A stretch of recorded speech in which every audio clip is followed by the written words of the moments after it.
In today's episode, we're talking about the Teenage Mutant Ninja Turtles film, and we're going to bash the Bay Bashers. Yeah, we'll find you. That came off kind of creepy, but we'll find you. I'm Eric. I'm Nathan. And we are Notes and Nerds. Alright guys, as you can see, Ninja Turtle time. So we're going to, first off, let's talk about the movie itself, our personal review. We waited this long because, well, we didn't want to be like every other website that puts out reviews, and if you didn't see within the first couple of weekends, nobody wants to read or watch a review because it was more a brutal attack than anything. well, no, it's not that. It's the spoilers. Yeah. By now, if you haven't seen the film, you're waiting for the DVD, you don't, just stop. You want to see a movie in its entirety. You don't want to know all the extra stuff, because it takes away from the magic. So that's what we're doing the review now. Yeah. We might be late, but we were doing it to respect you, the fans, to ensure that you got a chance to actually watch the film first. Better late than never. Yep. So, Nathan, what did you think? Actually, I really enjoyed it. I thought it was really cool. I dug the look. I dug the action. I liked the spin on just about everything. Oh, yeah. The backstory. I mean, to me, and in all seriousness, I think it was the most funniest version of the Ninja Turtles. Oh yeah, it had the humor. It had, well, not really the humor of the last two films from the original trilogy, because that was so horrible. Sticky. Yeah, But in this one, they targeted the adults and the kids. the humor was clean. Yeah. Even the last tidbit right in the trailer roll was still relatively. It was one of those kind of humorous jokes that, you know, it was 10-year-old humor, but you know.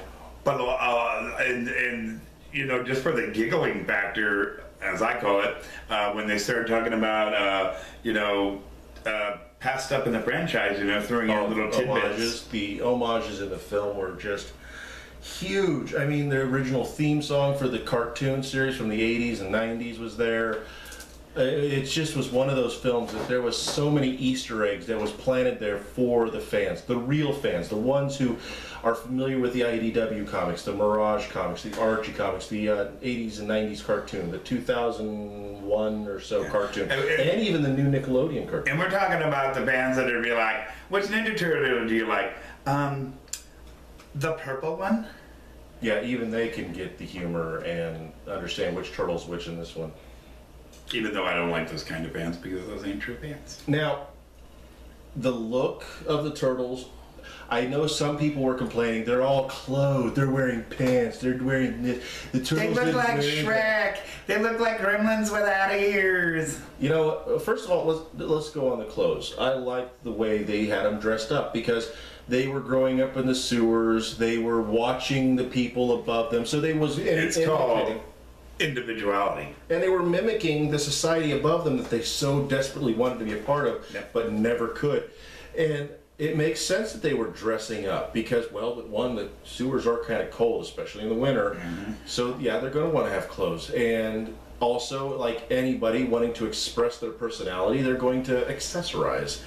Just wearing a specific colored gears and enough. And then the mouth, the nostrils, the overall look. Each turtle did not all look just the same like this one, where they had different bandana colors. That was it. They looked the facial structure. I know that was a lot of people's problem because they look so different. Well, in all seriousness, none of the turtles have ever looked 100% alike, and if they did, it would get really boring. Well, seriously fast. I don't think it was that. It's the issue that people had with the fact that they didn't look like this. Because remember the old 90 and then all those three first movies with the big rubber costumes? Yeah. The turtles all relatively looked the same. They want to have the balloon beak. They wanted them to look like this. But that's the thing. These characters were supposed to be mutants, and they were supposed to look, in a sense, Liebsman actually made a comment where it's supposed to be set in reality, as if the turtles were real. And I know he's gotten a little bit of slack for that, but honestly, I like the fact that he tried to make it presentable in a realistic fashion. And if these guys mutated from real turtles into humanoid turtles, well, last I checked, correct me if I'm wrong, but don't turtle beaks have nostril holes? Yep. So stop complaining. They made them look realistic. A lot of people need to realize you can't always take a cartoon character and keep it the same way and put it in a movie because it comes off cheesy and hokey. You got to bring it up to date like they've been doing with the Batman films and stuff like that. That's a great example. Batman. Would you like the Nolan Batman films if Batman was wearing a gray tights and purple black cowl? The Nolan franchise would have just been they took the Joker and Bane and these characters and made them as people that could exist in the human world. And that's what they did with the Turtles. Yep. And a lot of people had a problem with the Shredder. If you put Shredder in this world now, you would have to make him high tech. Yeah, that's I want to hit on that. The the Shredder look for the Turtles film, in realistic sense, in the 90s version, or even in the comics and the cartoons, Shredder would have had to been uber strong to be able to face the Turtles. Even in the cartoons, they were super strong in comparison to normal people. And the Shredder in the first film, in this film, which is the first film, and because there's already announced a sequel, dun, dun, dun, dun, dun, dun. The Shredder would never have been able to compete, even though he was martial arts wise superior, because he actually had training, whereas the Turtles got training through a book, which was a great thing that they didn't just make him instantly awesome ninjas compared to a real ninja. He needed amplification, if you will. He needed something that would boost his ability with an exosuit, and this makes sense. So I like the idea that they gave him a robot suit, which we're not going to see in the sequel based off the little hint at the end of the fight scene. Yep. I liked it. A lot of people were like, he looks like a giant transformer. He looked like Megatron. He looked cool. I thought it was a badass look. Seriously. When he came on the screen, I mean, when they showed the first costume, how he really did look like, how it was a play to the old movies. It actually said that the design for this was based off Ninja Turtles 3, the samurai gear. Yeah. And then, they had to update it because he's fighting these super strong mutants. So what are you going to do? You're going to amp up your gear and look like, a giant metal Freddy Krueger. Well, not just that, but the suit was produced prior to the knowledge of the Turtles' existence. Yep. So this way, he was militarized, if you will. He wanted to strike fear in the hearts of New Yorkers. Yeah, and a power suit like that, especially if you have a militarized force coming in to confront you because you're taking over New York, you're going to want to be strong. If you put Shredder from the cartoon, the first cartoon, and you I'm here to invade Earth, people are going to be like, yeah. So, all right. Overall, this movie was awesome. Fantastic. Loved it. And if you haven't seen it, you need to really go see it because you don't know what you're missing. I mean, take it from two hardcore Ninja Turtle fans. Not critics, fans. And I know there's been fans ranting and raving about how much it ruined their childhood. Take off the rose-tinted glasses of nostalgia and get over it. You're basing your opinion off of probably just one source. That one source being the 90s cartoon, which was based off the Archie's comic, which was very kid-friendly oriented stuff. Even the 2000s CW ran Ninja Turtles cartoon was more faithful to the original black and white, and some of the IDW stuff that was starting around that time, I believe, it was more faithful. This movie was taking information from all of the sources. It was such a faithful film, in all honesty, to the various canons wrapped into one very attractive turtle ball. I will say two things. One, this did not ruin my childhood. It made it worth it. And two, if it did destroy your childhood sucked. Pretty much. So, we've been kind of ranting a little bit. But it's supposed to be. We're going to, so in essence, 2 thumbs up. Well, you're so far up, it's out of frame. So now, Totally tabular, dude. Let's talk about the Bay Bashers. Why? I think honestly, all the bad reviews are based off of one reason. The cool thing on the internet right now is to bash Michael Bay for ruining my childhood. Tear, bitch. You know what? Grow up and let your balls drop. For like I said earlier, most problems people have regarding their childhood is rose-tinted glasses of nostalgia. They're remembering something in a way that is tainted. Scientifically speaking, your memories are wrong. They're false. Your brain doesn't remember things exactly. The brain absorbs memories fueled by emotion, stimulus from the environment, and then confused with additional information that is processed into it, like you're confusing maybe something from another source. Booyakasha. But in general, if you go back and look at all the turtle stuff that everybody's basing this movie from, which is the old 90s cartoon series, or 80s and 90s cartoon series. It was a good series. But it was made to be hokey. It was made to be corny. It was made to be kid friendly. The Eastman and Layer was not that way. It was gritty. It was dark. They killed the Shredder in the first issue, for crying out loud. I mean, it wasn't supposed to be all cowabunga, let's get scars and pizza. That actually didn't happen until, I believe, the other. Like, let's go kill the Shredder. Yeah. The opening pieces in the original strip was Leonardo having a monologue talking about his brothers being badass killers sent by their master/father Splinter to assassinate Splinter. And Shredder, sorry. Whoops. And if you thought that was a spoiler, that happened in 1984, 30 years ago. Catch up. Anyway, Bay bashing is the cool thing on the internet. You're not a That's like kid, you know what? Bay. Bashing Bay is like a fire challenge. It's totally retarded and it can get you hurt.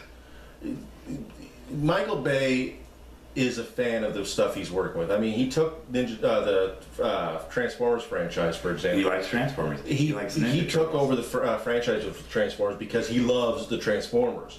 He, like us, he grew up on it. Hey, guess what? I got a total spoiler alert for you. Guess who might be directing the new Recon movie? Bay. And why? Because he's a fan. The Ninja Turtles thing? Ghost Recon. There we go.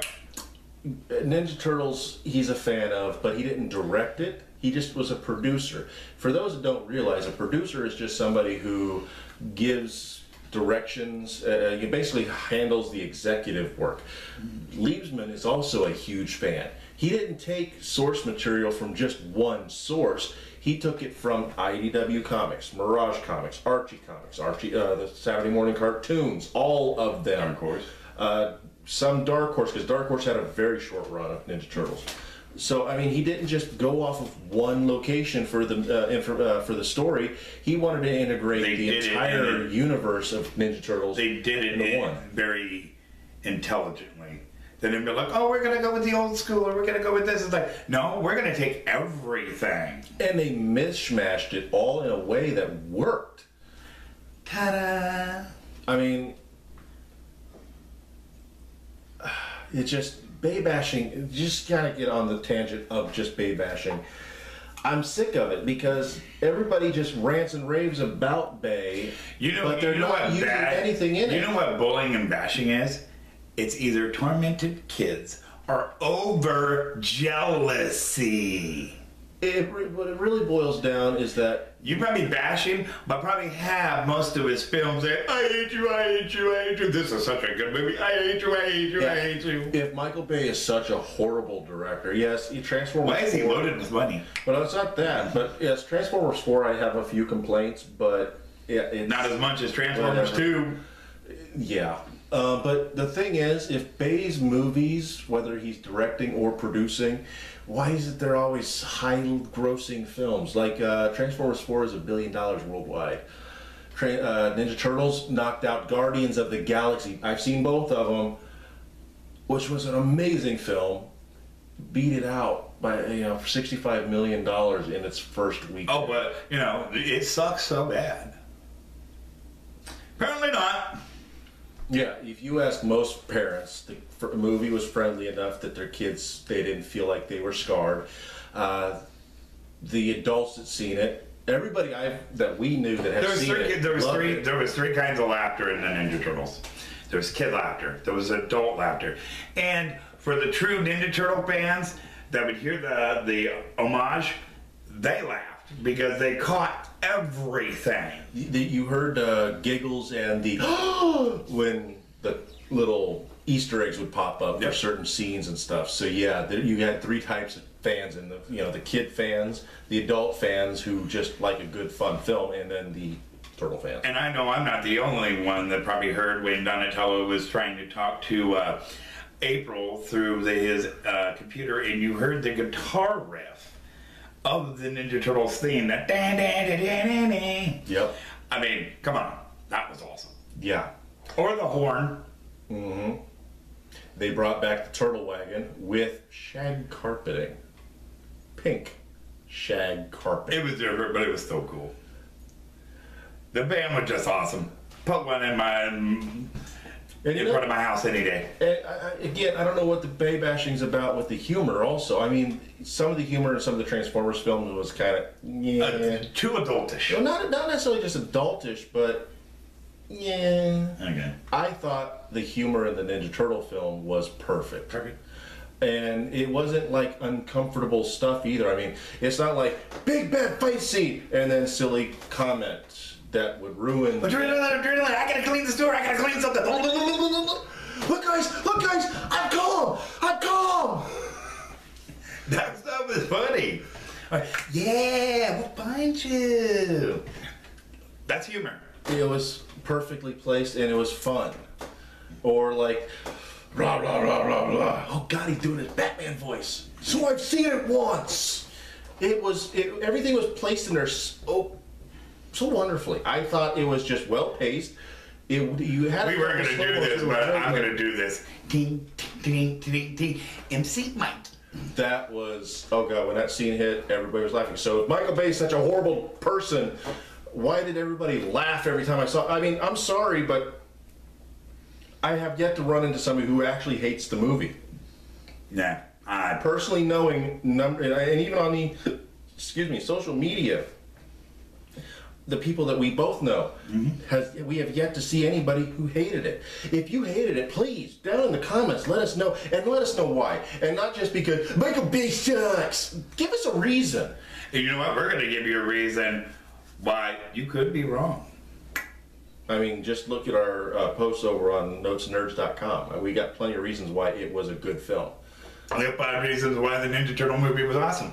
Why don't you all put the Bay bashing sticks down for a little bit and take the rose-tinted, glasses of nostalgia off and go rewatch all this stuff and tell us what you really think without trying to be internet cool. Because being cool on the internet is trying to be, the smartest. And while you're at that, why don't you go basically watch everything and anything Ninja Turtles, then tell me how bad the movie is, because you know what? You don't know the Ninja Turtles as well as you do. Yeah, and you're going to realize that this version was really creative and really amazing. So with that, guys, alright guys, and that concludes today's episode where we talked about the new Teenage Mutant Ninja Turtle film, gave you our review of it, and we bashed some stupid Bay bashers. Come at me, bro. So, if you want to check out this episode, plus other episodes and our awesome articles, you should be. Go to notesandnerds.com. And don't forget to also check us out on Google+, Facebook, and Twitter. And if you want to help support our show, go to patreon.com/notesandnerds, where it doesn't hurt to give a little to get something awesome back. Exactly. And don't forget to go to shop.notesandnerds.com where you can get hats, shirts, emits cool stuff for your computer. Exactly. So hey, Nathan, remember that thing I used to tell you not to do? Yeah. Do you still got one of them things? Yeah. Cowabunga!